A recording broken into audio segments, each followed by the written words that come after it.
Hello সবাইকে।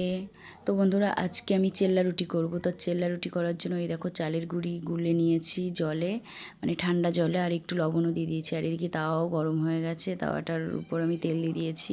আর এদিকে এক সাইডে হচ্ছে গ্যাসে একটা টমেটো আমি পুড়িয়ে নিচ্ছি, কারণ এই রুটিটা খেতে গেলে টমেটো দিয়েই খেতে হয়, টক না হলে ভালো লাগে না।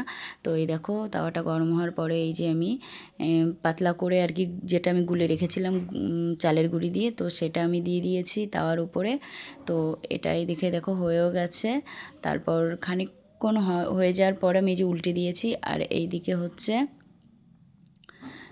এই দেখো এদিকে টমেটোও পোড়ানো হয়ে গেছে। তো এইদিকে দুটো কাঁচা লঙ্কা, দুটো রসুনের কোয়া, আর টমেটোটা যেহেতু পোড়ানো হয়ে গেছে এবার মাখবো আমি। তারপর একটা রুটি হয়ে গেছে, তারপর আমি আবার দিয়ে দিয়েছি তেল দিয়ে হালকা তাওয়ার উপরে। তারপর আবার চালের গুঁড়িটা দিয়ে দিয়েছি। তারপর এটা একটু ঢেকে দেবো, কারণ ঢেকে দিতে হয় হালকা একটু, নাহলে গলে না ভিতর দিয়ে চালের গুঁড়িটা। তো এইদিকে দেখো হয়েও গেছে, এই রুটিটাও হয়ে গেছে।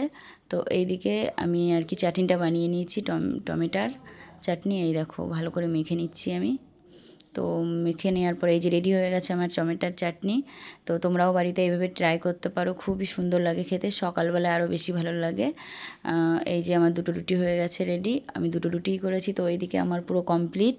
তো কেমন লাগলো ভিডিওটা অবশ্যই কমেন্টে জানিও। টাটা সবাইকে।